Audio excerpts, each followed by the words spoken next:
Strangely enough, I always feel as if being engaged in a form of time travel whenever I listen to my sound recordings of friends, relatives, and my daughters.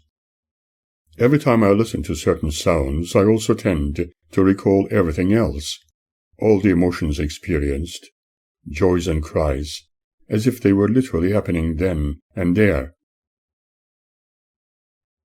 For example, whenever the children were engaged in their special Sunday morning fun with their friends, their mother made a point of coming to pick them up, disrupting what she considered unimportant. Neither could I talk or invite her in, for under the strict rules forced upon her, she never wished to listen to me, treating me as if I was a mere shadow. That was the way Jehovah's Witnesses behave towards those they have shunned, as they still do today.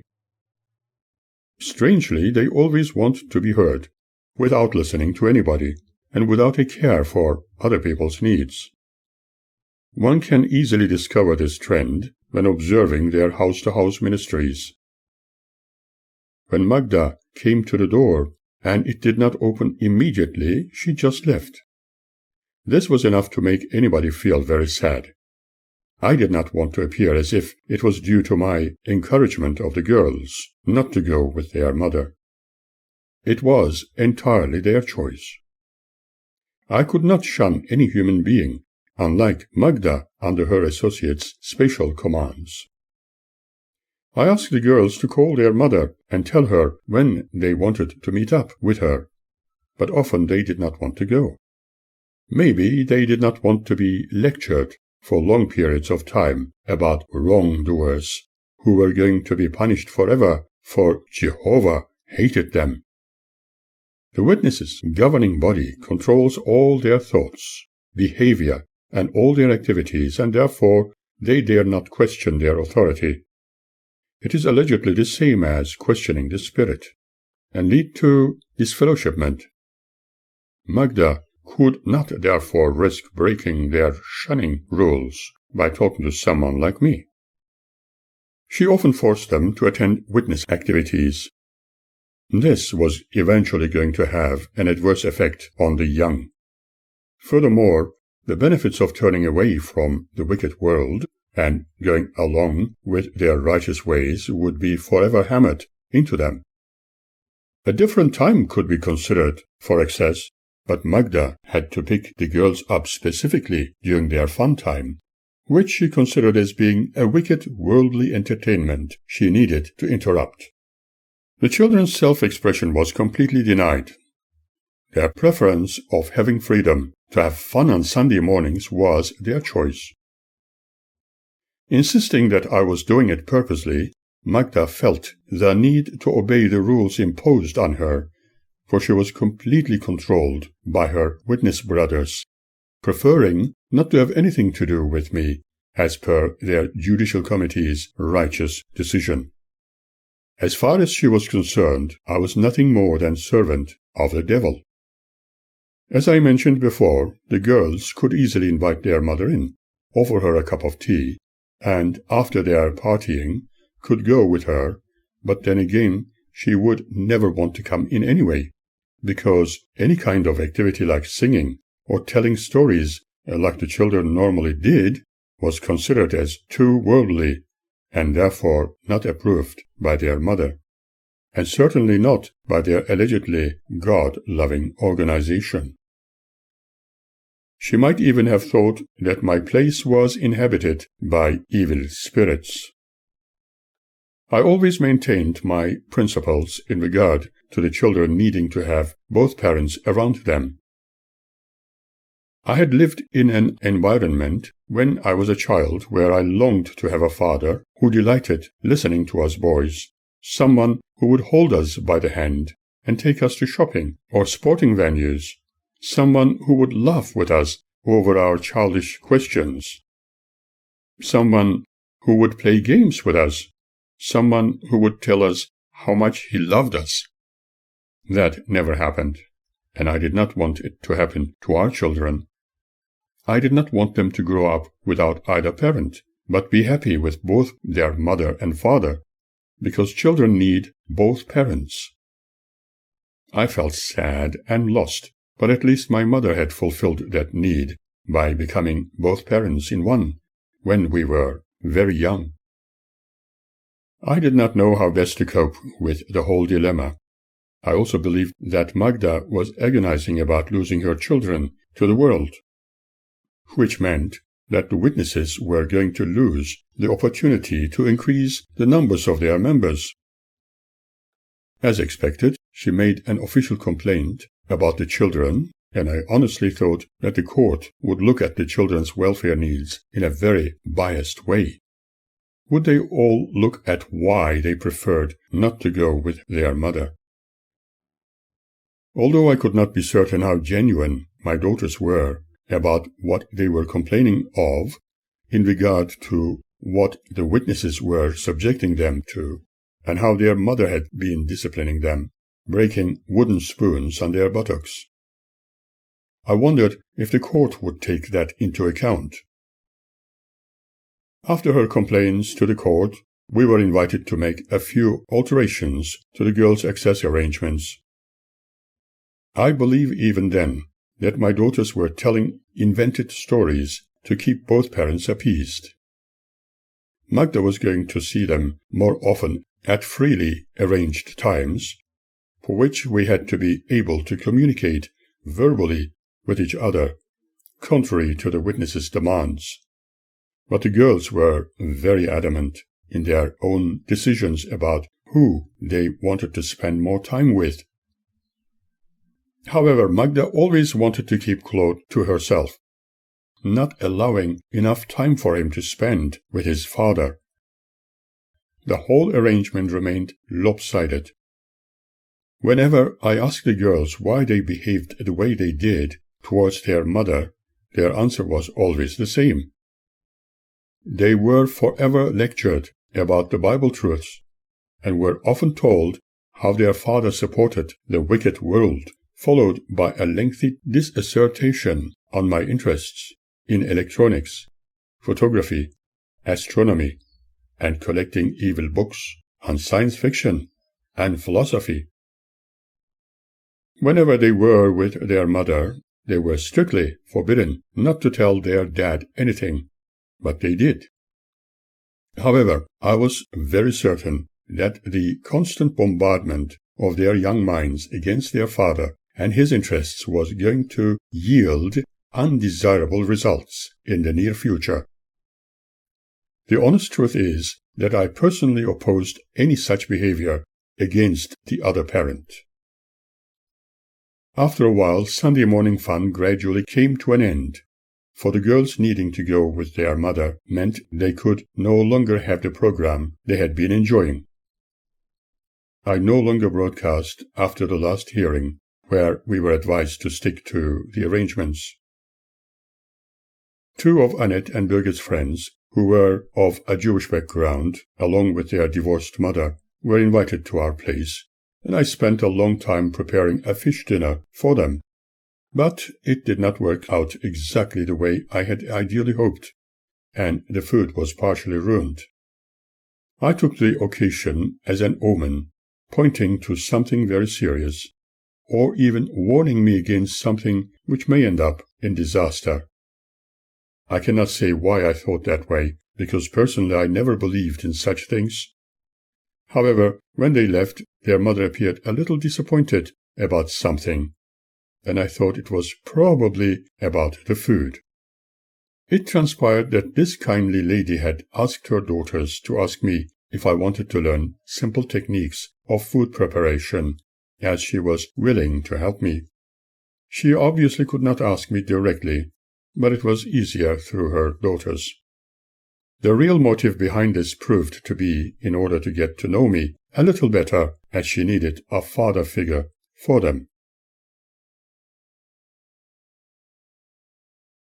I was very sensitive about this issue. Not yet divorced and very likely to lose a lot when a divorce settlement was considered. At this stage, remarrying would not be right. Besides, I did not really know that gentlewoman. I explained my situation with some caution, but knew it was taken as a lack of interest on my part. I was not against any background, language, or race, and getting involved with someone else might have been ideal. But I did not want to hurt anybody or get hurt again in the process. I had additional responsibilities at the time. We were forced to move out, as the property was to be sold, and moved to a unit just around the corner, but did not see much of our neighbors. Later, we discovered that those girls' mother got married to an elderly Jewish gentleman, and I was happy for her. Wished them well. I hoped that their new father was a good cook. Birgit was becoming quite a tomboy, and following a number of parents visiting me to complain about her bullying their sons, I questioned her. Her response was that she was protecting her brother. Birgit constantly behaved like a little lad, and had boyish interests like playing soccer and listening to heavy metal, particularly Kiss. Her behavior to other children I attributed to that her father being rejected of Jehovah meant that both mummy and daughter needed to look after Claude. She was her mother's sweetheart. On the other hand, she loved her new BMX bike, which I had recently purchased for her birthday. As a parent, I could only offer her my understanding and acceptance. Annette, on the other hand, had no interest in any type of sport. Birgit often asked me if I favored Annette more, obliging me to answer that I loved them both equally. Yet knowing that Annette had subjected me to some hurts by stealing things and telling me lots of lies throughout the years, I was in need to close my eyes to certain behavior patterns she displayed. I did not favor anyone, but between the two, Birgit did not behave like her sister, who had developed very hateful characteristics towards me. I loved both equally, although Birgit's company appeared more friendly. However, her friendliness became very artificial, and in truth, she preferred her mother above me, even many years later. But that was her choice. One day, Birgit came home with her collarbone broken, and after a short hospital stay, she had a sling to help her heal. A little later, she broke the tiny bones in her left foot while playing soccer with the boys from her class, and needed to have a plaster cast for a while. She was certainly having an interesting time, remaining very boisterous at school. And the parents of some boys kept complaining about her.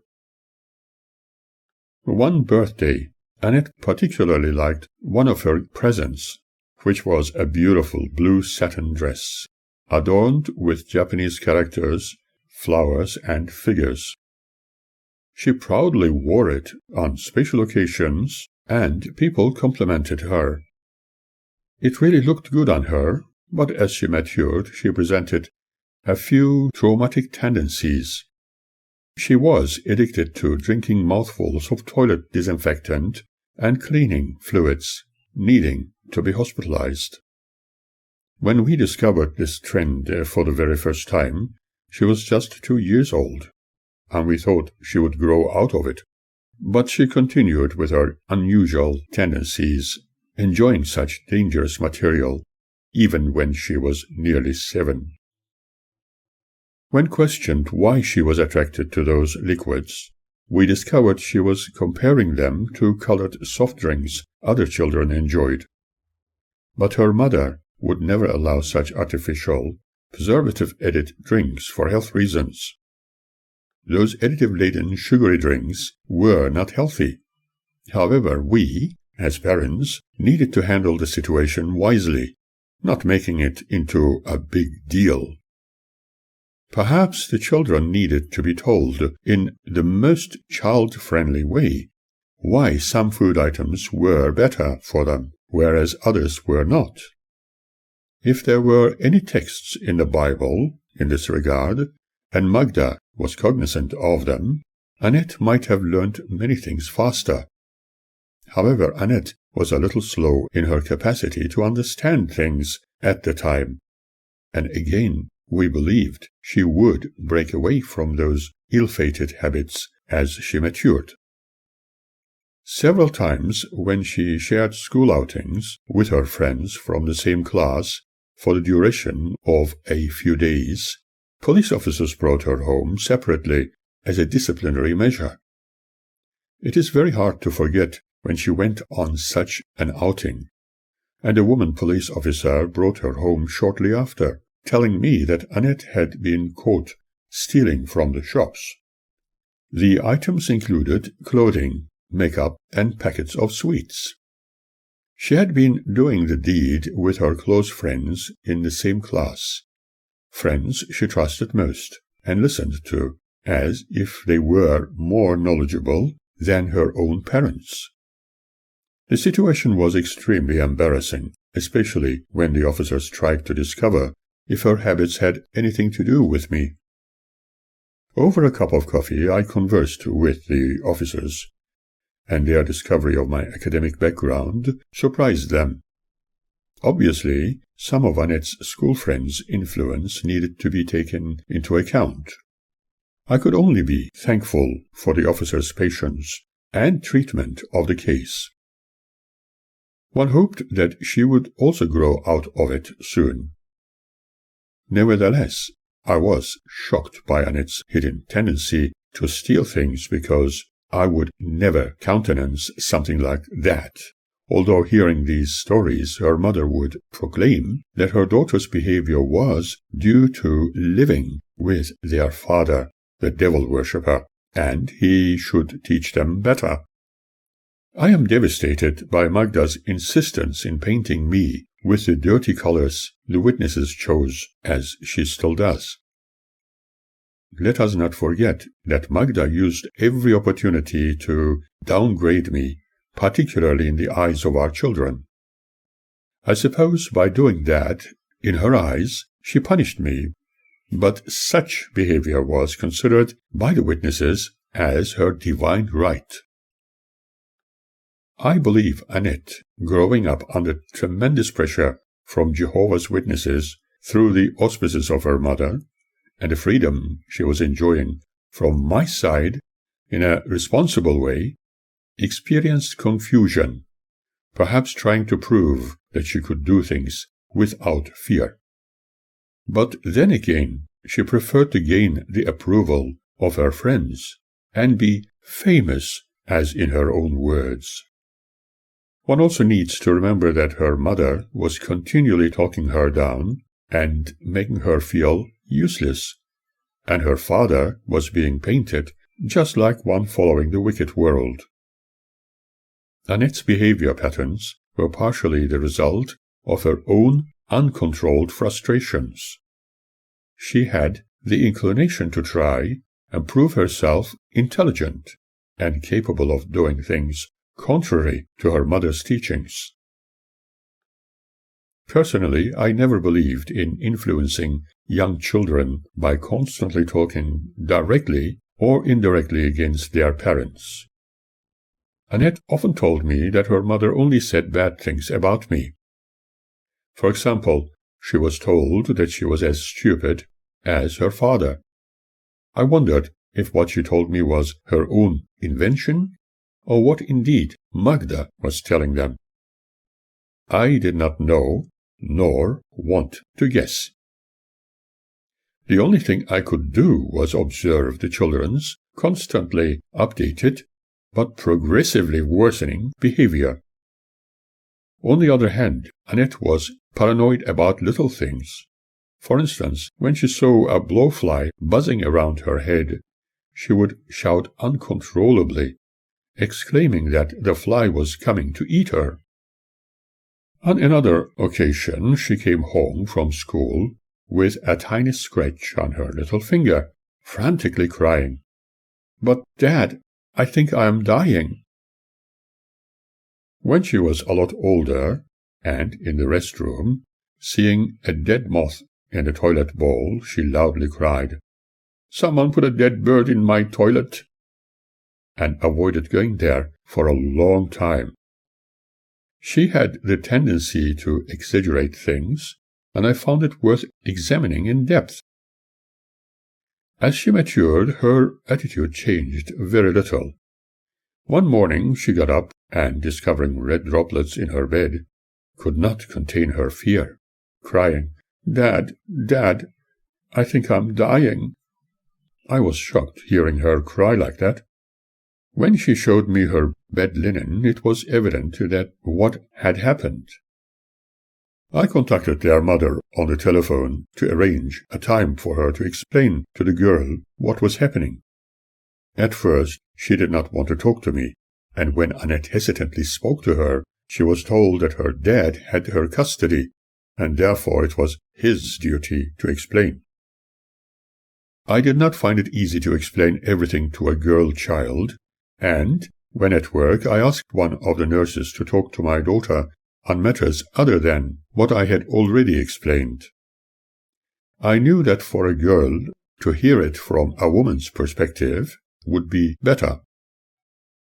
That was her first experience of periods, and I was thankful for the nurse's input while I attended to an assignment at the Collingwood Community and Health Center.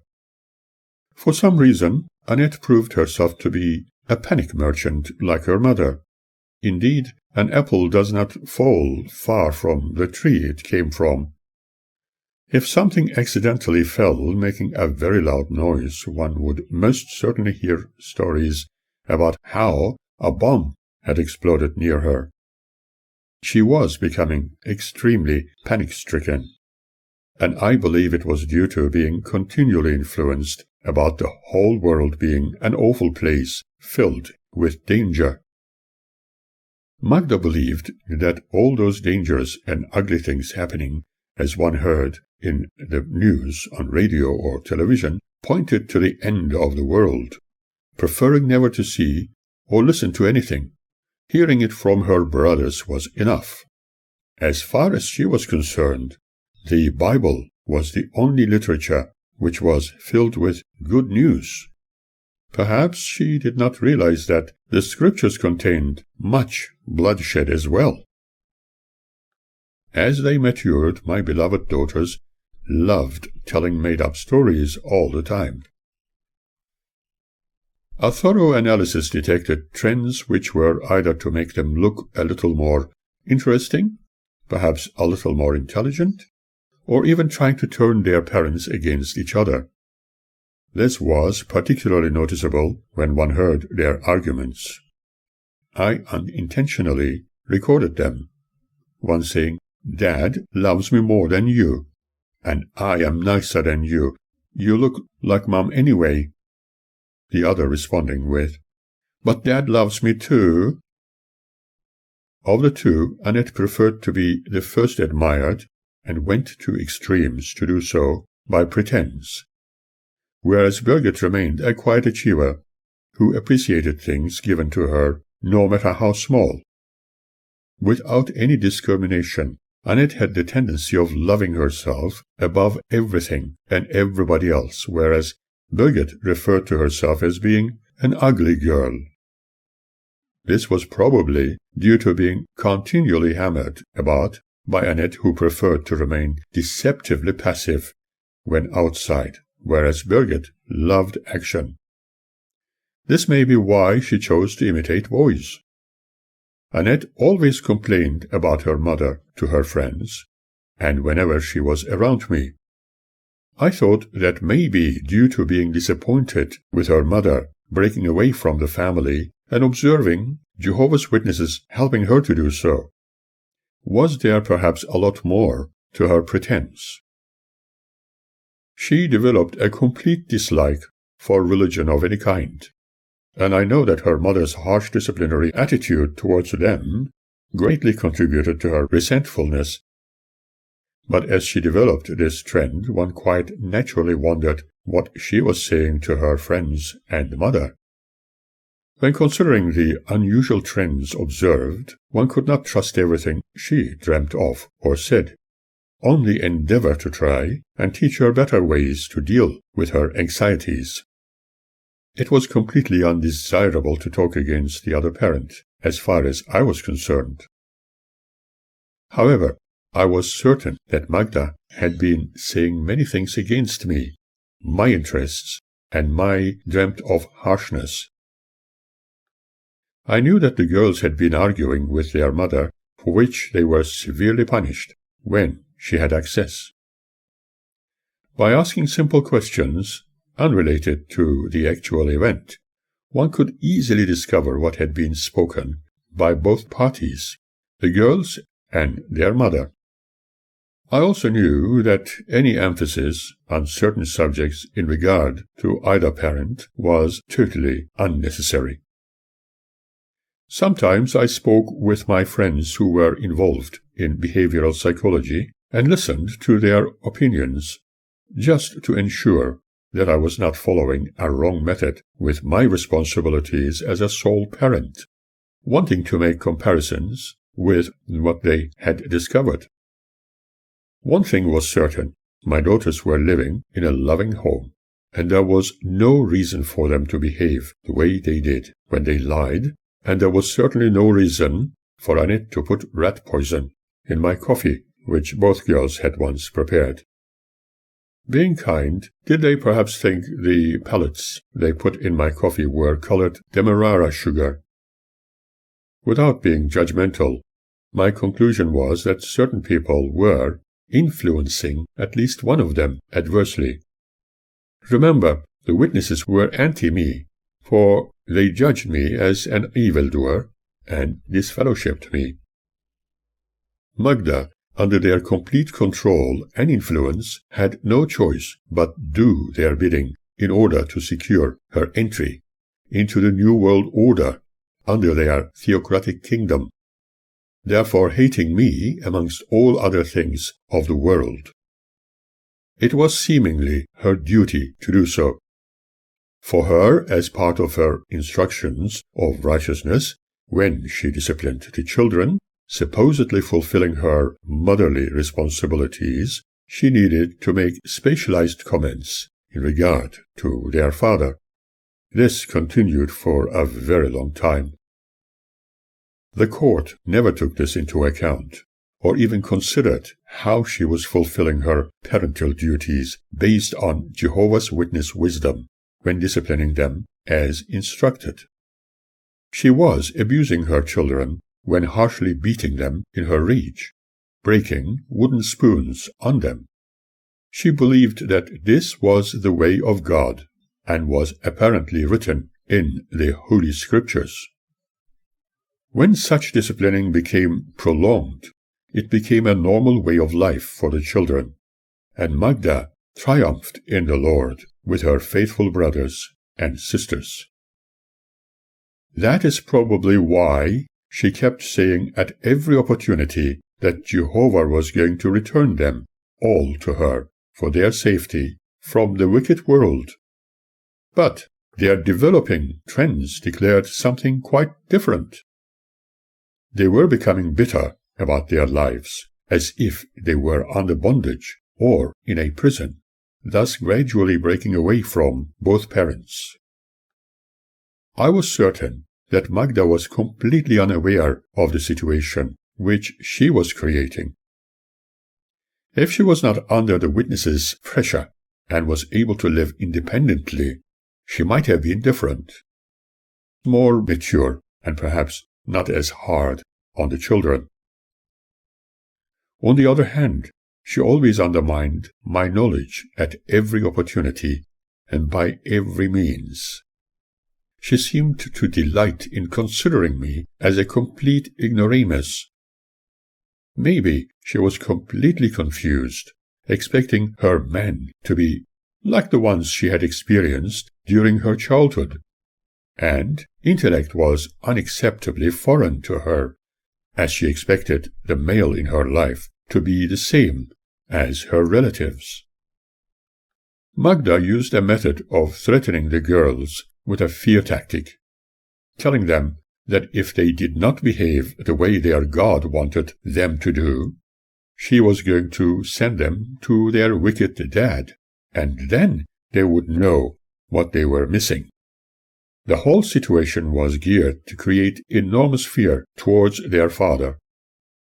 Annette and Birgit developed unwanted characteristics under constantly repeated key words they were subjected to, as often as one can imagine, and started to believe in things supported by those belonging to the Jehovah's Witness faith, that their mother could only tell the truth, and their father was a liar.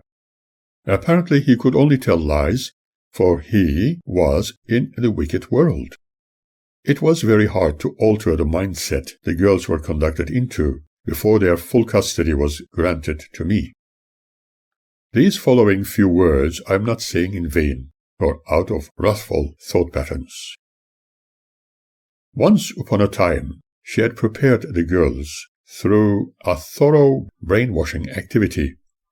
She would start telling them anything she liked, even if it was complete nonsense, or sweet and innocent lies, so that they would believe only what she said as being the truth. She was very cunning and forceful over the children. That is the reality without any bias. You might think I was bitter against Magda, thinking this way. However, I was never bitter or against her. I felt devastated for her vulnerability in believing those witnesses, and her inability to think for herself. The lifestyle of our daughters prior to her leaving them with me therefore indelibly left indentations in their psyche, which was to surface in the future.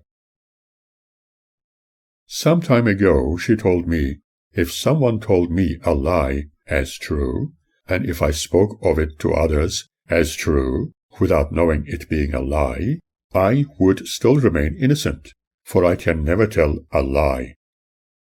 I asked her if she would question what was said before talking about it. She answered me with, if a brother tells me anything he read in the Bible, it is the truth. Who is more believable, one who says he read it in a book, or the one who says he has experienced it? And she responded, the Bible is the Word of God, and so if the brother tells me he read it somewhere in the Bible, he is telling the truth. Did she by any chance know the difference between a lie and the truth? I had nothing more to say. The Bible was written by men long after the events had occurred, and had orally been told for a time before its emergence. Have they really written all about the truth? It is a book used throughout the centuries like a rubber band, everybody interpreting it in their own way to promote their ideas. Even Jehovah's Witnesses have translated the good book according to their understanding. However, Magda was convinced that once the girls only believed in her, they would forever trust her, enabling her to convert them to the witness religion. Remember, mother always knows best. Upon hearing so many stories from their friends at school, remembering that some of them came from broken families, and usually without their fathers, who were apparently terrible people, I had the feeling that the stories told to them by Magda and other witnesses about bad people belonging to a wicked world was worrying Annette and Birgit. I felt strongly that they were making comparisons between their father, painted as bad, and those unfortunate people, having abandoned their families for other women, or for some other serious reason. Obviously, they could not see the reasons for other people's separations, and the closest they could come to such understanding in their level of limited understanding could only be dependent on what they have been told by their friends and what their all-knowing mother taught them. Certainly, they listened to me and learned a lot of things. But there was always a moment in their lives when the forever repeated words of their mother had a deeper impact, due to the mother knows best syndrome forced upon them. Ugly things they heard about other people could easily be interpreted as, "What about Dad? After all, he is also a man." Remember, Mother, being a Jehovah's Witness, could only tell the truth, and this view was permanently etched in their minds. Maybe that was the reason why, at a very young age, one of my daughters wanted to poison me. If she would have succeeded in doing so, together with her sister's help, they would be counseled not to do something like that again, and would most certainly go scot-free because of being underage, and would not be subjected to social justice. Thankfully, I have recorded most of my memories on audio tape over the years. I have heard so many stories about delinquent little monsters causing fatal injuries to adults and parents without any reason or provocation, and later only advised not to do it again. Probably lives lost had no real value or any meaning. They proved very capable of creating untruthful stories under their mother's directive and with the allegedly highly spiritual assistance of the witnesses. This does not necessarily mean that Magda was responsible for their attempt, but one wonders if they were indirectly encouraged and advised to put rat poison in Daddy's coffee. Did they realize what harm it could have caused? Were they under the influence of their friends, who had terrible times with their families? They often told me that their mother considered me as a dead man. Could it be because I did not accept Jehovah's Witness truth? I still wonder what really led them to do something like that.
Consider Magda's own private world for a moment.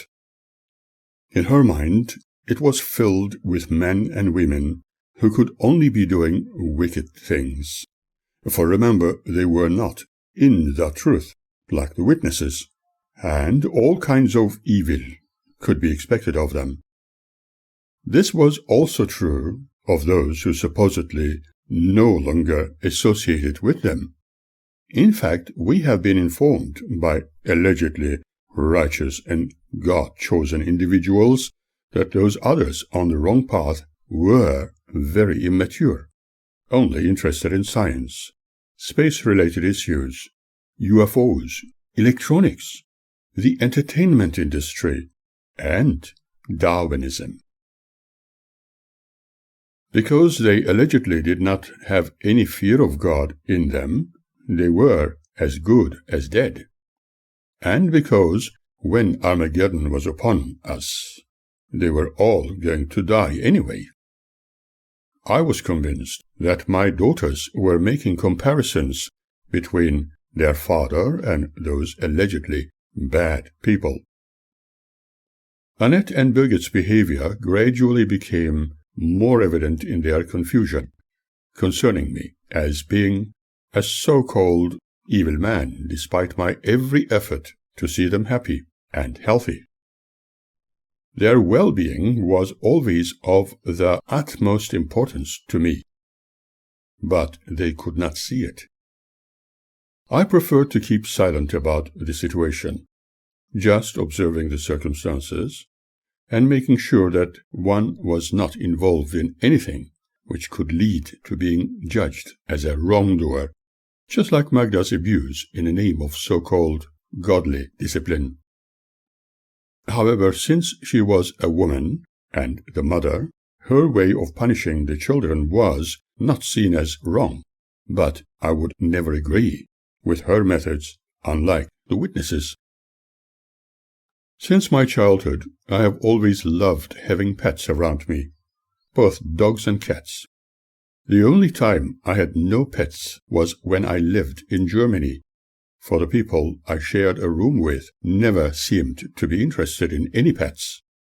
And when I married Magda, we had no cats or dogs. But in Australia, I always had pets. They were by far my best friends, and I cared for them as if they were my family. After our separation, I had 2 German shepherds for a while, 3 wonderful palominos, 2 carpet snakes, and several cats.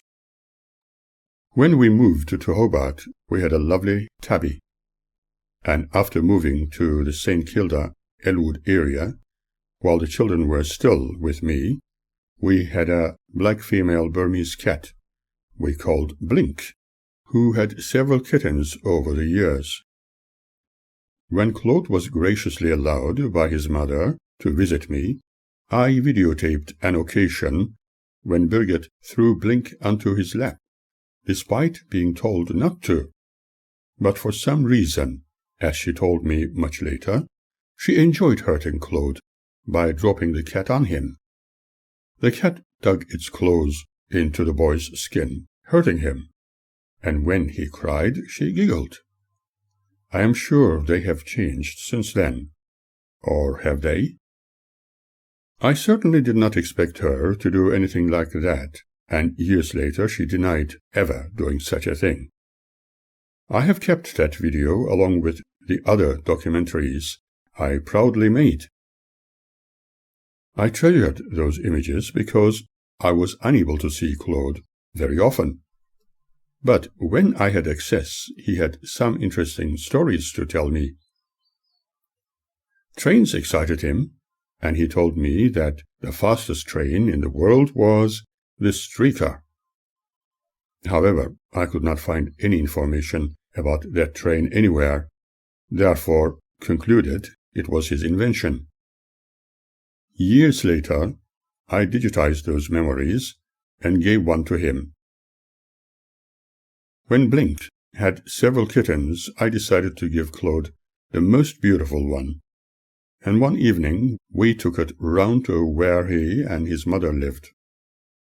Unfortunately, Magda was never a pet-loving person, and was none too happy about having a cat at her place.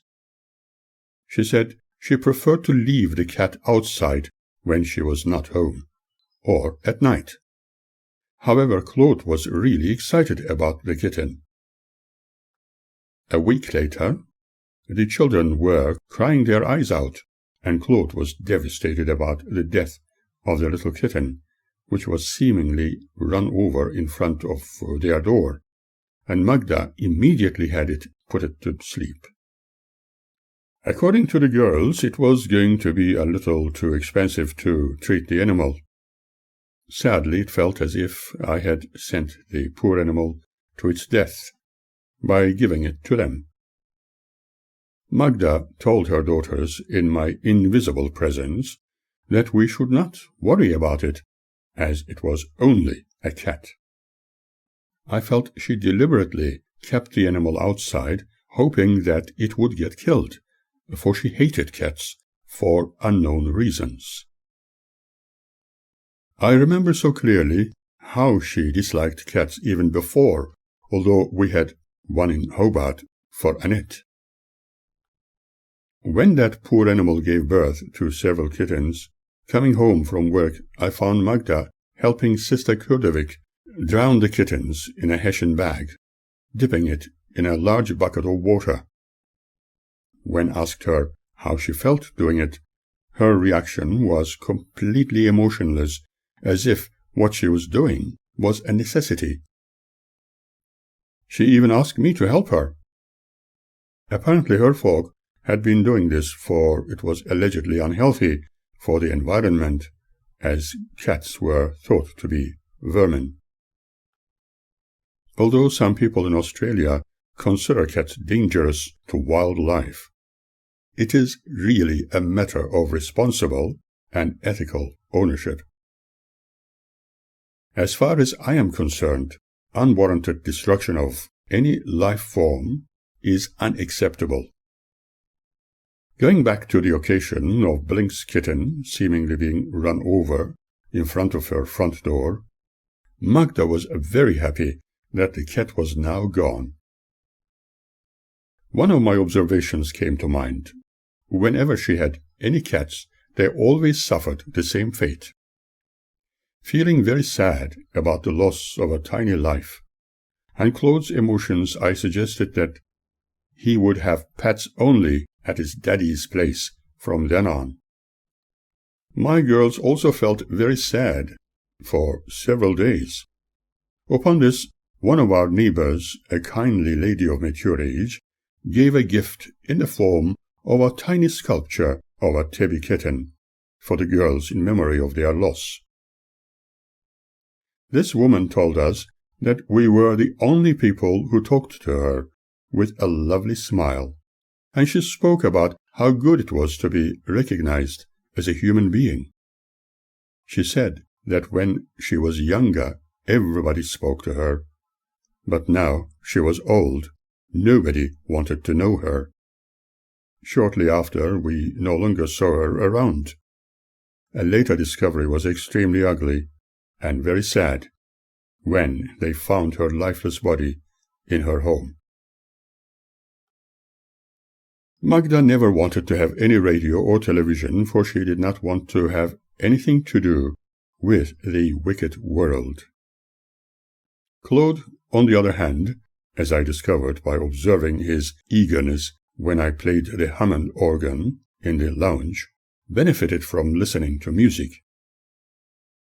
I knew that because whenever he was at my place and I played the keyboards, he was very excited and happy. He often told me how much he would love to listen to music, but his mother would never allow him to do so. She did not want him to sing. He probably accepted having to live in a home where the only entertainment was his mother reading the Bible, or perhaps singing Jehovah's Witness hymns, which they called kingdom songs. I once gave her a small radio set and believe she was occasionally starting to listen to a Melbourne commercial radio station, 3AK. A little later I made a small speaker system to attach to her radio to have a little more listenable sound, but she did not appreciate it. According to the girls, she never used it, and after a short while it disappeared. My feeling was that she probably put them in the rubbish bin to be collected or burnt due to extreme Jehovah's Witness superstition, that I might have put spells on them to harm her. Remember how the Strohbachs used to burn the boots and bed cover my mother sent? They burnt them behind my back, and much later proudly told me about their great deed, believing that my mother was a wicked witch because she used to read tea leaves and coffee grounds. An interesting point here was that when I gave the radio and speaker system, the girl who was once my wife treated me like a young child, ordering me to thank those friends for giving us blocks of chocolate. Seemed to have forgotten her own principles, for she never thanked me. However, it did not bother me, and I preferred not to comment about it, while thinking that obviously different rules were applied to every individual. Did she by any chance think that I was perhaps dumping my junk on her, which I could easily discard by myself? And not something worthwhile like a bundle of Watchtower magazines. I say this because she once made mention of it. Occasionally I took the children on an educational tour of the city to show them what varieties existed in the culinary scene. We often frequented the Greek district in Melbourne's Lonsdale Street. Although not encouraging them to live on sweets alone, I was able to introduce them to what color and tastes existed within international cuisine. One such outlet was Ditney's Greek Sweets Restaurant, and this way they were exposed to a more delightfully rich variety of food other than just visiting McDonald's. Strangely, both my daughters preferred McDonald's food better. Unless the food was from this outlet, Annette never considered it as something edible. In fact, no food I cooked or created was good enough to eat as far as she was concerned. I wondered if she liked her mother's cooking better. I would be perfectly happy if she did, for Magda was a reasonably good cook, although she never had much time and could not accept my ability of creative cooking due to her preconceived ideas. In those days, for some old-fashioned reason, a number of people, including Magda, were of the opinion that men could not prepare food or were very lazy cooks. I never bragged about my cooking, but I certainly had a very good go at it. Claude was very easily pleased, accepting my choice of foods and way of cooking.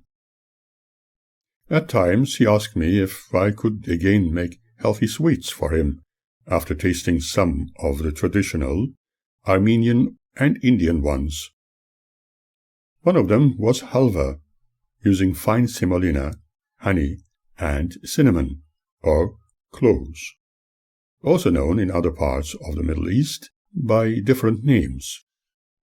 The other was the typical Greek or Turkish sweet known as tahini halva. It is usually made of crushed sesame seeds, sugar or honey, and some starch. He could not wait until he had some thick slices of it whenever he was able to spend time with me. He liked the chocolate version best. Like their mother, my daughters found it to be a little too sweet, although the ones I prepared were not excessively sweetened, due to my understanding of health. Annette always attempted to find something wrong with my cooking, comparing it with McDonald's. Maybe they did not realize that McDonald's food was usually prepared by men in the outlets we visited. I always believe that nothing could beat home cooking, especially when a nice variety is created, and in a balanced, nutritionally perfect way, it is more fun and healthy for growing children.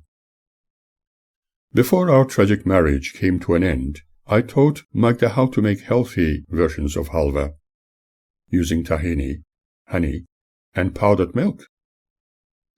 I wonder if she continued making it for children, and if so, has she ever acknowledged where the recipe came from? Having come from a background where people lived long and healthy lives, after studying the eating habits of my relations, I decided to do likewise. I found it to be more viable, more energy efficient, and health promoting, which did not prevent anyone indulging a little in sweets or chocolate.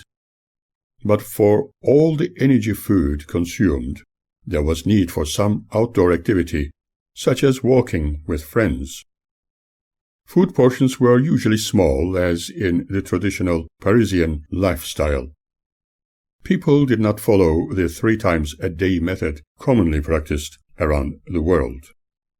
My older relatives usually ate the top part of the crop exposed to the sun and had many varieties of vegetables, fresh seeds, legumes, and a large quantity of fresh fruit.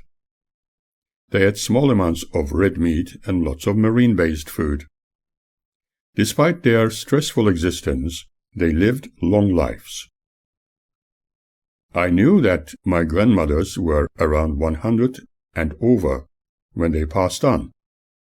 They also occupied their minds with creative and inspirational thoughts.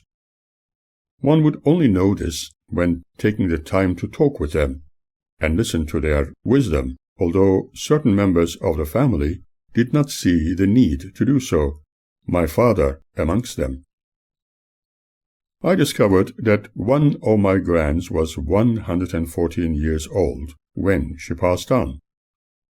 On the other hand, many people used to ask my mother how she kept looking so young and what her secret was. She was not a very happy woman because of her marital traumas, yet was always very positive about her undertakings and desired to remain healthy, although at one stage she smoked heavily. However, after I left my parental home, many years passed, and I did not know what was happening with them for a long time, as the Jehovah's Witness friends indirectly helped me cut all my ties with my mother, as I have explained earlier. All things considered, I decided to do everything possible to remain healthy and youthful for a very long time. I also intended to teach my children to live healthily in every possible way and have long and fulfilling lives. My friends Ross, Mike, and a few others told me that they were intending to nominate me for Father of the Year, but one of them forgot to deliver certain papers to the relevant department in time. That was a very nice gesture on their part, but I was only doing my duty as a parent, without expecting to be publicly praised. As I recall, it was during the early part of the girls' mid to late teens that my friends wanted to submit their proposal. On the other hand, it was extraordinarily surprising to hear from a psychic lady I met over a lunch break at the Theosophical Society that since I was living in this unusual world, although I would give my everything and time to others, they would turn against me, and perhaps even totally hate me until they learned how wrong they were. Being a skeptic, I did not believe it, but time proved how right she was. Although hard to accept such communication without any scientific consideration, I was going to remain open-minded. I preferred tangible evidence before accepting anything. I had to experiment and discover it for myself, without denying my own personal and somewhat unusual experiences. By the same token, for instance, I was not going to consider my dreams as absolutely tangible realities, for I was someone with a great imagination and fantastic dreams. But I had to be categorically convinced before even talking about my experiences, and admittedly, I was not confident enough to do so. Reg Whittaker, involved with a group of people studying occult aspects of the human mind and hypnosis under Jim Golding. I had many discussions with Reg about this intriguing subject, although he would only prefer to be listened to. Like me, he was also fascinated with the viewpoints and philosophical considerations of Ainsley Mears. Sometimes I used to go to Prayer Market with Reg and my children, and although we often did our major shopping in Caulfield, He and his other friends told me how they admired people who could be both parents to their children like myself.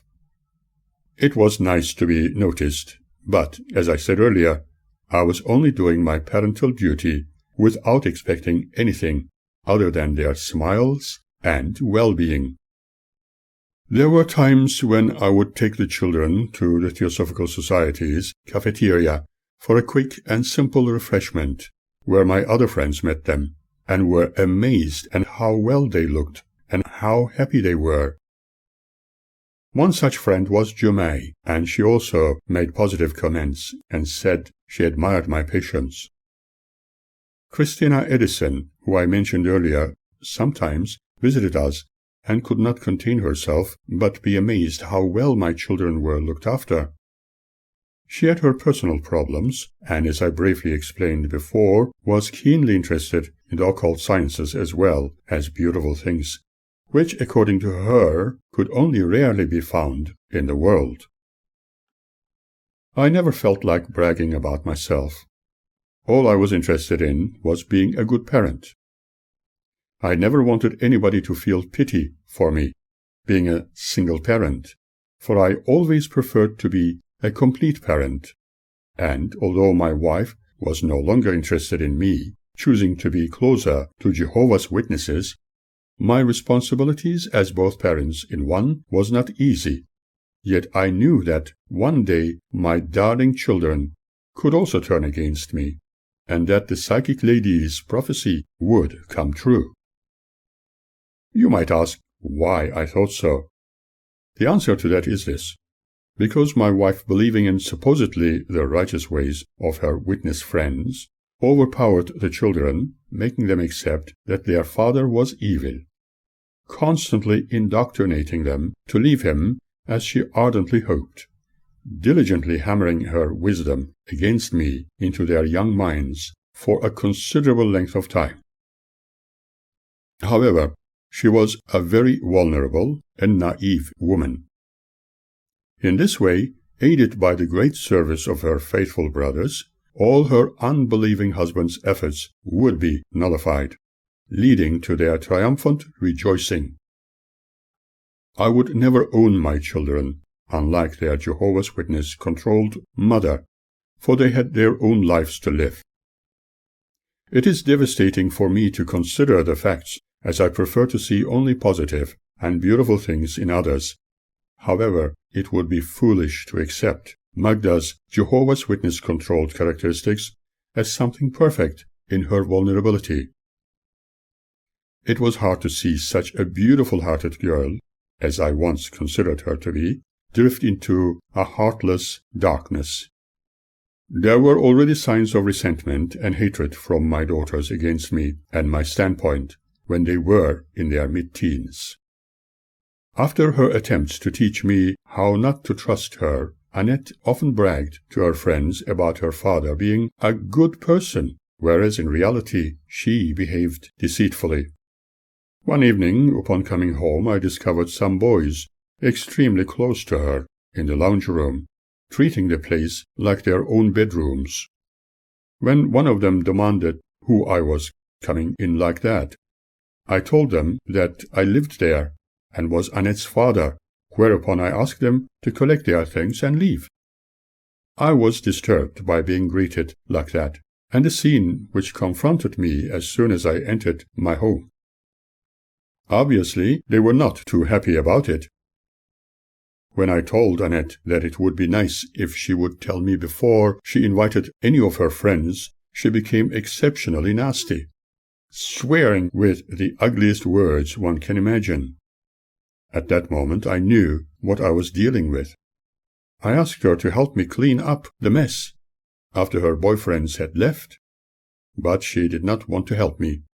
Instead, she shouted at me further with her curly words and told me that I never wanted to allow her to have any friends. I thanked her for her kindness and continued cleaning the place. What they were dropping on the carpet in large portions was extremely sticky and hard to clean, and it took me a long while to do so. She went to her room crying, and nervously talking to her sister, using a few more expletives. From then on, her ugly attitude towards me continued, gradually worsening. As my daughters matured, their behavior drastically and adversely changed. By now, Annette was enjoying early teens episodes of complete confusion, and was probably under the influence of the ugliest curse one discovered in some schools, namely, the availability of habit-forming substances. I had no direct proof, but by observing Annette's changing attitude and her eyes, it showed me something that was every parent's nightmare. Then again I hoped and wished I was wrong.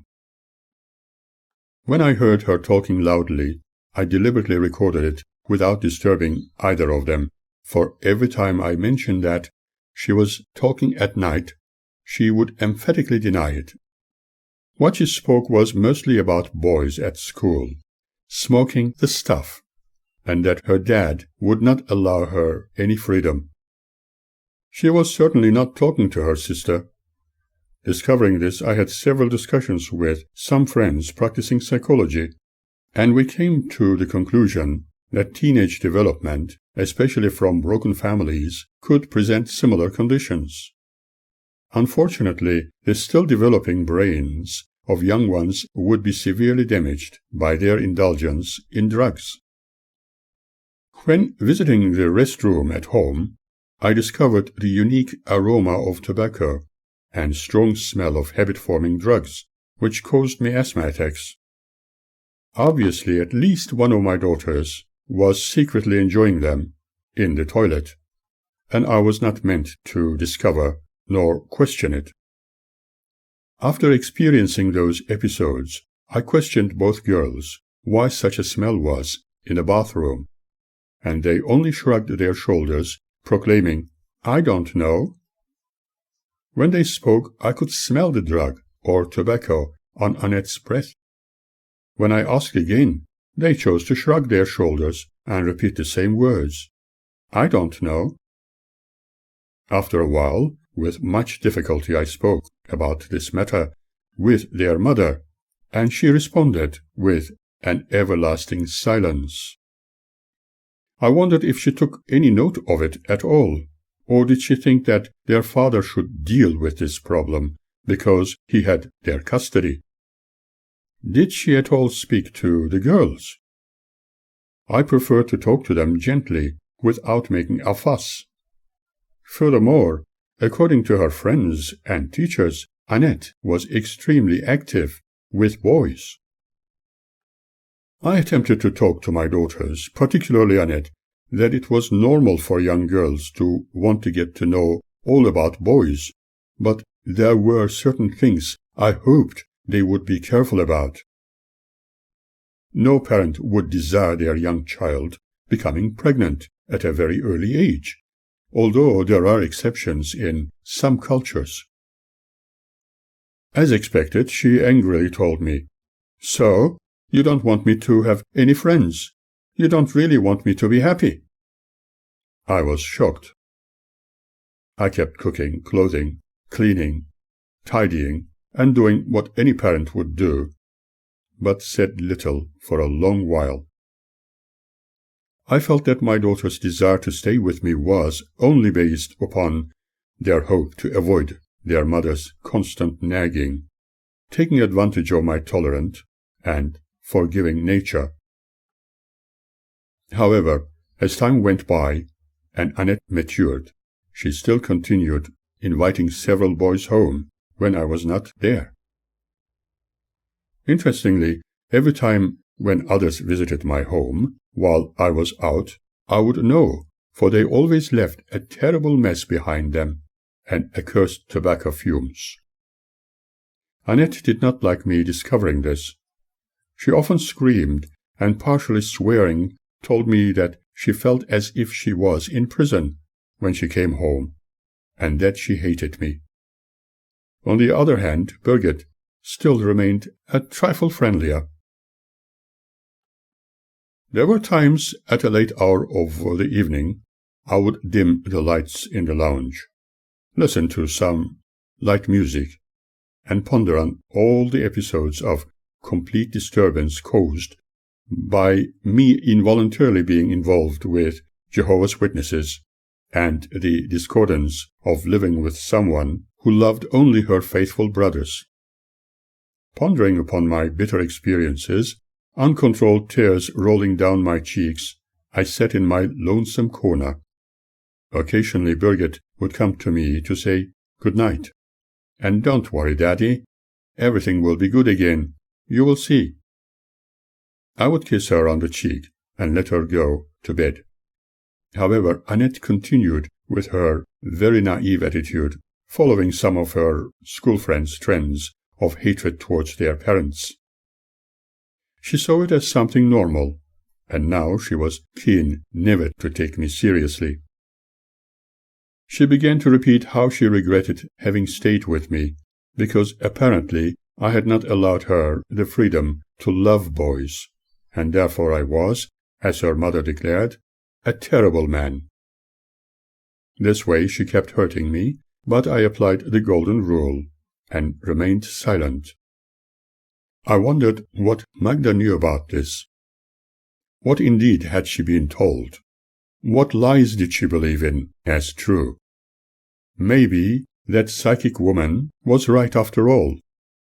Unfortunately, I am unable to wipe off the memory of that some time ago.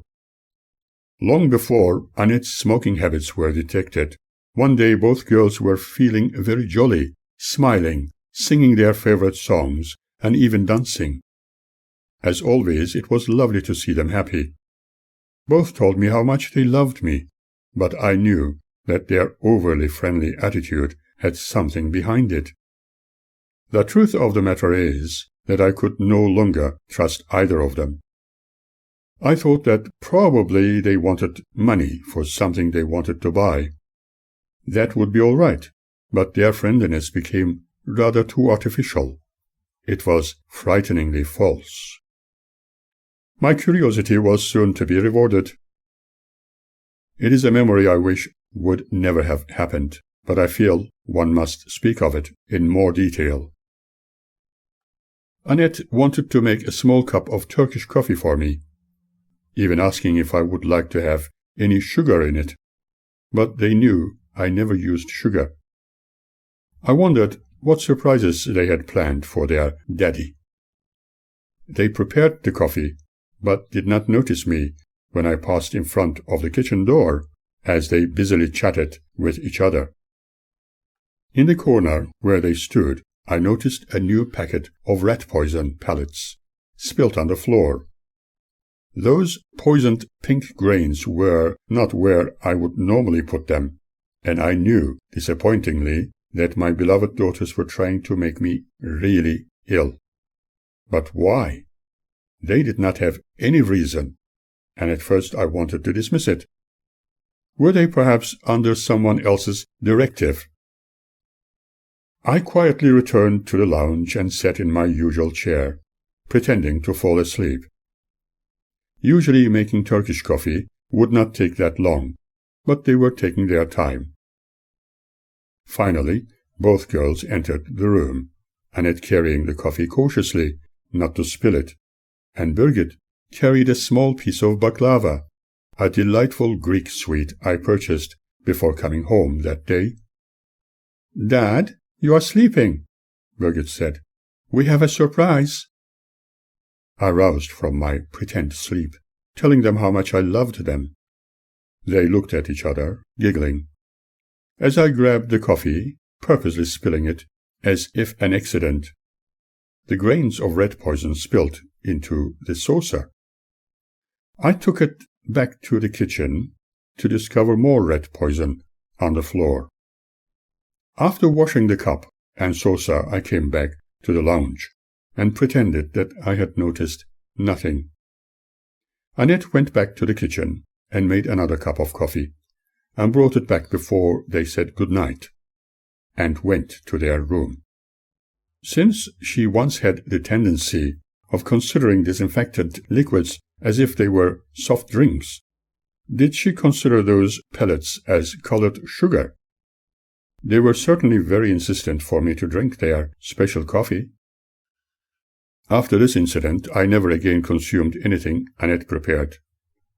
I washed and tidied everything up after them, and in the morning I said nothing as I prepared their breakfast. But why had they tried something like that? I could not imagine that their mother would suggest anything of this nature, and my conclusion was that they were under the influence of one of their school friends.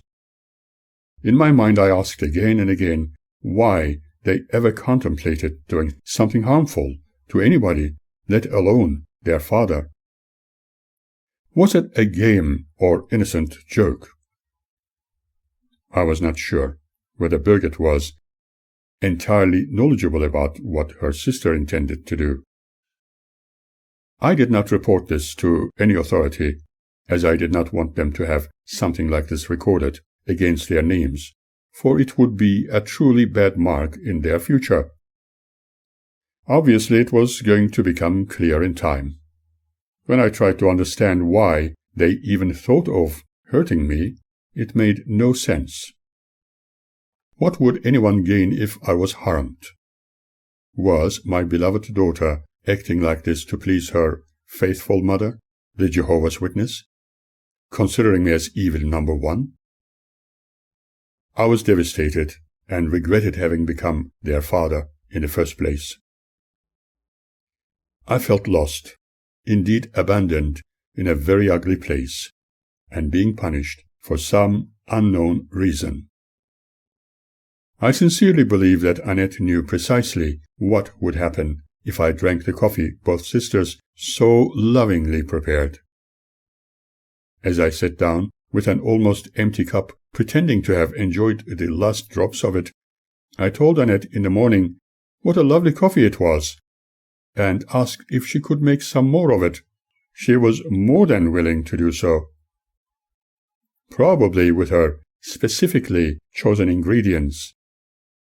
I asked her to at least share at a small mouthful. She giggled and said it was only for me, a special treat. How sad it was that these children I loved and cared for so much, perhaps under peer pressure, were eager to destroy what was left of me. What had happened to love of one's family and life? Then again I felt that Birgit probably had no real understanding what the other planned. Could it perhaps have been one of her many boyfriends suggesting that she do something like that? If the incident had occurred much later, I would probably have asked if it was because I had stopped them having a sex party with these boys, even taking drugs to make their fun time worthwhile. During those days when she was sexually active with boys, most certainly under peer pressure, I felt like an unwanted guest or intruder in my own home. She told me I should go somewhere else for the night, and all other nights when she wanted to entertain her boyfriends. Drugs and alcohol commonly used in those days by teenagers still remains one of the social ills of today's society. I knew Annette was very frustrated and extremely angry towards me. Her behavior told me a story no parent would feel comfortable with. Even some newspaper cuttings containing her handiwork on other people's photographs, with her desires expressed in thought bubbles, told me more than I needed to know. They were extremely pornographic in nature, and she was obviously looking at me as a hindrance to her wishes.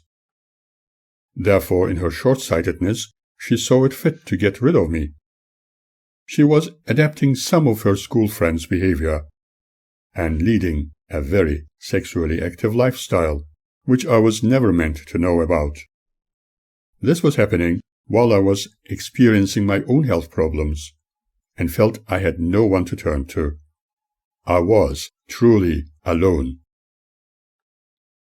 After developing yet another inflammation with my plumbing system and could not pass water, Doctors advised that it was probably a genetic condition. I had yet another catheter fitted with a bag. The specialist thought my condition could lead to cancer, making me feel even more devastated, in addition to all the ugly times I was enduring. I never spoke about it to my children, and they constantly kept treating me as they saw fit, yet I was determined to overcome any health-related concerns. I was going to lead a healthy lifestyle for a very long time, just to prove that I could overcome life's challenges. It seemed I was being cursed through constant prayer sessions and thoughts directed at me from those who could only hate. However, I do not follow superstitions of any kind. Being very determined and easily forgiving, I never believed in adding more to the ugliness we face every day of our lives. For a while I had to contend with my health and intermittently increasing anxiety levels. Understandably, after my daughter's attempts to hurt me, I experienced higher levels of stress and depression. Even now, years later, whenever I think of those days, I feel extremely sad. On several occasions I tried to talk to Magda about our daughters, but all I got from her in answer to my plea was total silence, or words spoken only into the air. Well, you are the father, and you have their custody, so you deal with it. I pondered about it a little while, and felt like telling her, but refrained. Thank you, dear Magda, for everything you said and have done. You are being truly appreciated. You are a star. Thank you forever. I'm sure that your God will reward you accordingly, same as with our loving daughters. I did not think that the situation was going to remain like this for much longer, and one could expect more excitements from then on. Perhaps even more devastating and extremely negative experiences. With the current trends at hand, one could expect more family court hearings. I was granted a very small single parent's allowance for a short period of time, for the girls were about at that age when no assistance would be applicable. However, every cent received went purely on the welfare and health needs of my daughters. Long before my daughter's newly developed trends, there was a time when I was only custodian to Annette, when Birgit and Claude were to stay with their supposedly caring mother. Access arrangements were still the same, but when the girls reached a certain age, they could choose either parent to stay with, but after Magda left that final time, they both chose to live with their father happily, contrary to the wishes of Jehovah's Witnesses.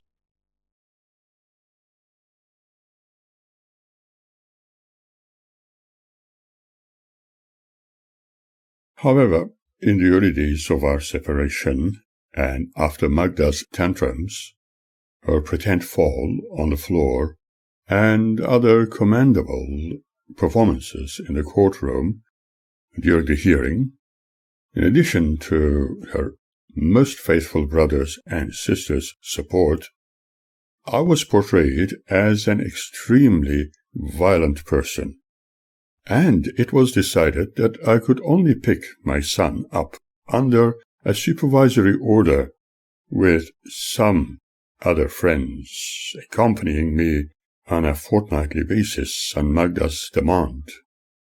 I felt shattered at being accused of being a roughneck, but hopefully at least being able to see my son for short periods of time, I could endure it.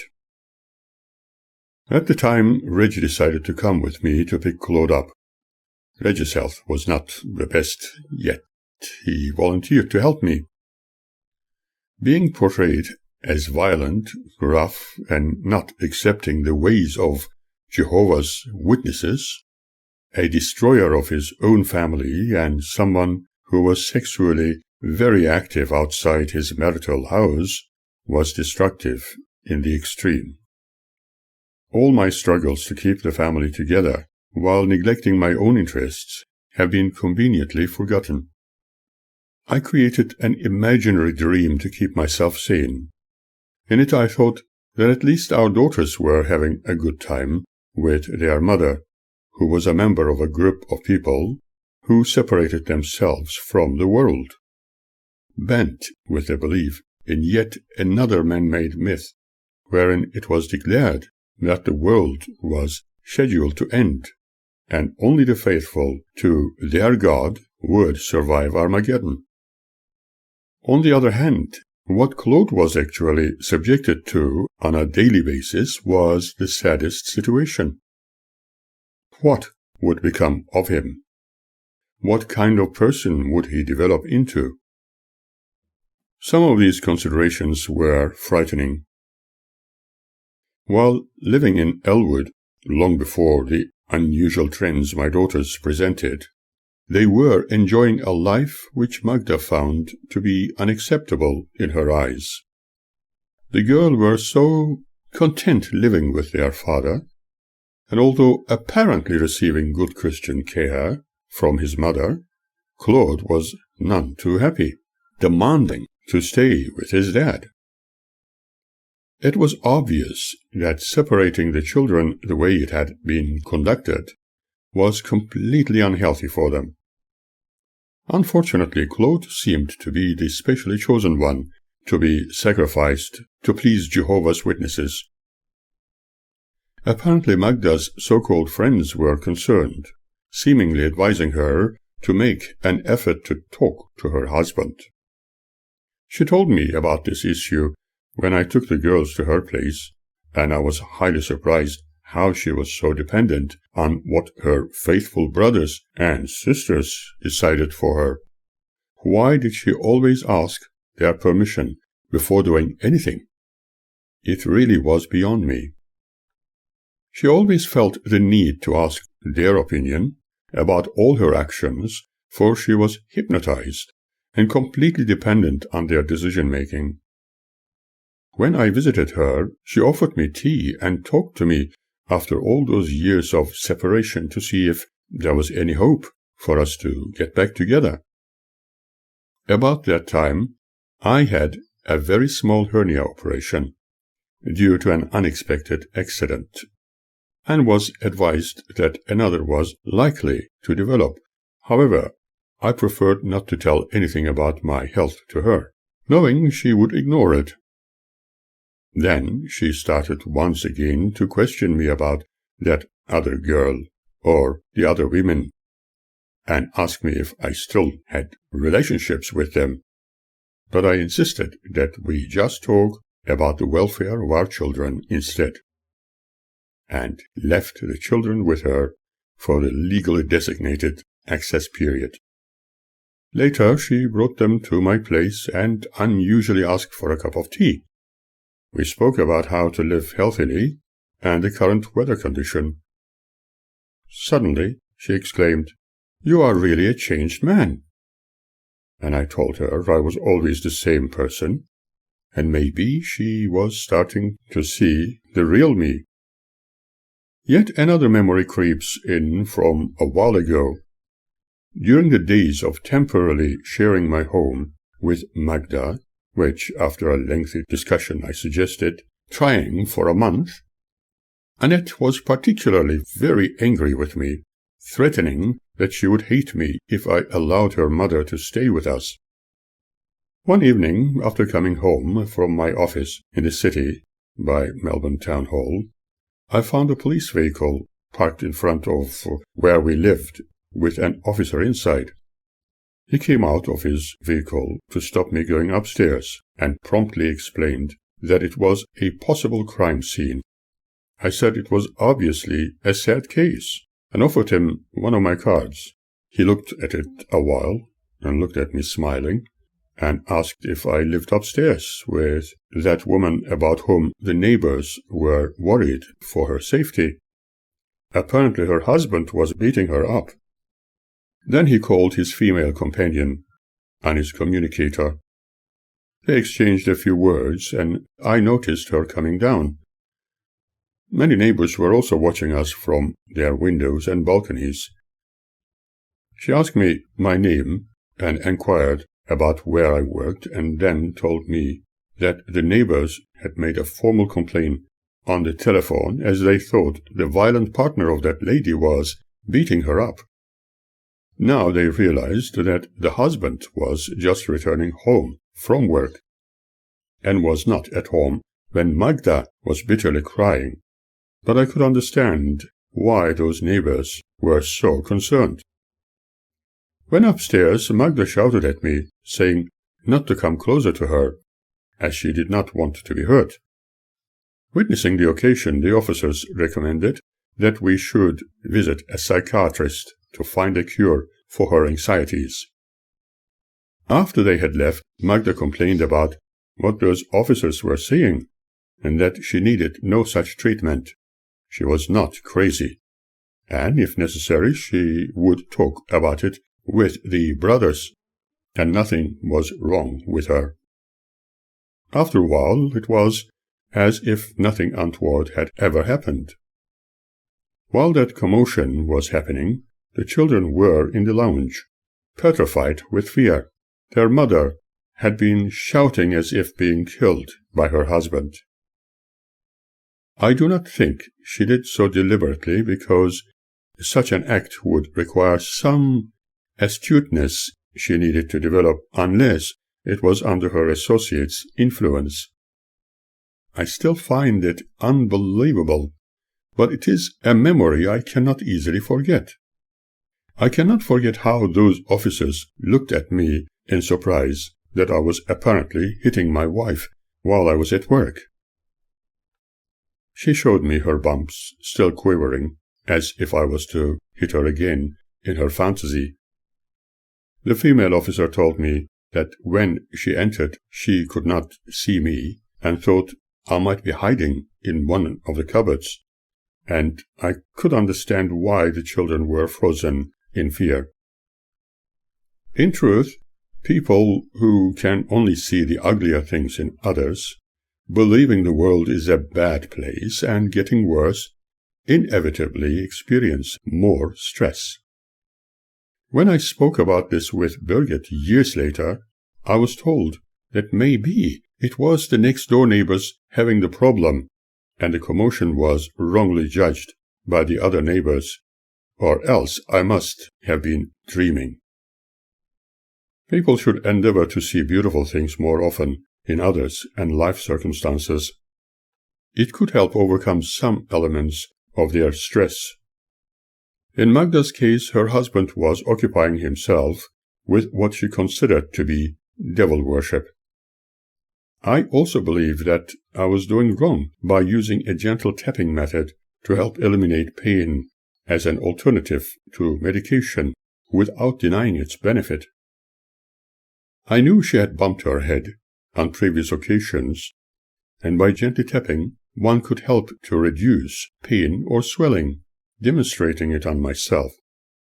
But I dare not even attempt to do that to her, for she told me it hurt even when it was only suggested in words.